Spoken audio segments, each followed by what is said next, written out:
Hi. இன்றைக்கி நம்ம ஹெல்தியான சொரக்காய் சட்னி எப்படி பண்ணலான்னு. இது கிட்ஸ்க்கெலாம் ரொம்ப நல்லது. சொரக்காய் நீங்கள் நார்மலாக கொடுத்தீங்கன்னா உங்கள் கிட்ஸ்லாம் சாப்பிட மாட்டாங்க. ஸோ இந்த மாதிரி சட்னியில் இன்க்ளூட் பண்ணிட்டீங்கன்னா ஈஸியாக சாப்பிட்ருவாங்க. வாங்க எப்படி பண்ணலாம்னு பார்க்கலாம். ஒரு கடாயை வச்சுட்டு அதில் எண்ணெய் ஊற்றிக்கோங்க. எண்ணெய் ஊற்றிட்டு அதில் கடுகு, உளுந்து, கடலைப்பருப்பு இதெல்லாம் போட்டுக்கோங்க. போட்டுட்டு கொஞ்சமாக கருவேப்பிலை வேணும்னா கருவேப்பிலை போட்டுக்கோங்க. பெருங்காயம் கொஞ்சம் போட்டுக்கோங்க. அது நல்லா பொரிஞ்சு எல்லாமே நல்லா இதானதுக்கப்புறம் கொஞ்சம் பூண்டு, கொஞ்சம் வரமிளகா, எவ்வளோ உங்களுக்கு காரம் வேணுமோ அதுக்கேற்ற மாதிரி நீங்கள் மிளகா போட்டுக்கோங்க. பூண்டும் உங்களுக்கு எவ்வளோ வேணுமோ அதை போட்டுக்கோங்க.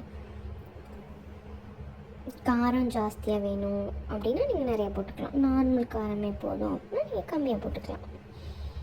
இது எல்லாமே நல்லா வதங்கினதுக்கப்புறம் உங்களுக்கு வெங்காயம் 2 வெங்காயம் போட்டுக்கோங்க.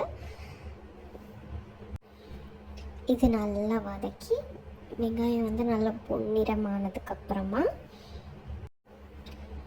உங்களுக்கு தேவையான அளவு உப்பு போட்டுக்கோங்க.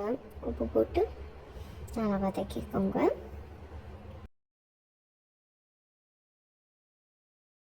நான் பெருங்காயம் இப்போ தான் போடுறேன், ஆனால் முன்னாடியே சொல்லிவிட்டேன். நீங்கள் முன்னாடியே போட்டுக்கிறதுனாலும் போட்டுக்கலாம், இப்போ போட்டுக்கிறதுனாலும் போட்டுக்கலாம். Your wish. வெங்காயம் நல்லா ப்ரௌன் கலர் ஆனதுக்கப்புறம் டொமேட்டோ சேர்த்துக்கோங்க. நீங்கள் ஒரு வெங்காயம் 2 டொமேட்டோ சேர்ப்பீங்கன்னா யுவர் விஷ். 2 வெங்காயம் 2 tomato, ratio is yours. What you like. உங்களுக்கு என்ன பிடிக்குமோ அதை நீங்கள் பண்ணிக்கலாம். இப்போ தக்காளி நல்லா வதங்கிடுச்சு.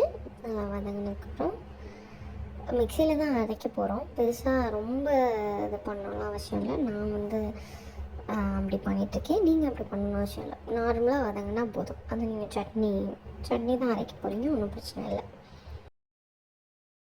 அதுக்கப்புறம் நம்ம மெயின் இன்க்ரீடியண்ட் நம்மளோட சொரக்காய்.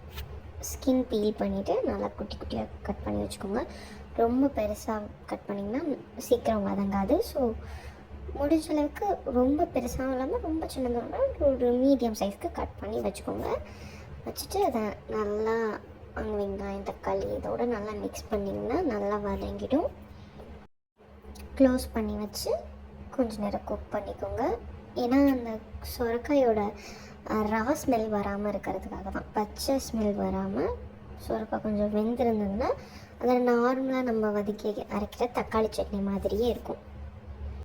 இப்போது நல்லா வதங்கிடுச்சு. வதங்கினதுக்கப்புறம் ஆற வச்சுக்கோங்க. நல்லா ஆறினதுக்கப்புறமா மிக்சியில் போட்டு அரைச்சி எடுத்துக்கலாம். மிக்சியில் போட்டு அரைச்சி எடுத்திங்கன்னா இந்த மாதிரி வந்துடும். இதை நீங்கள் உங்கள் குழந்தைங்களுக்கு வச்சு கொடுத்தீங்கன்னா தெரியவே தெரியாது இது நீங்கள் சொரக்காய் போட்டு அரைச்சிருக்கீங்கன்னு.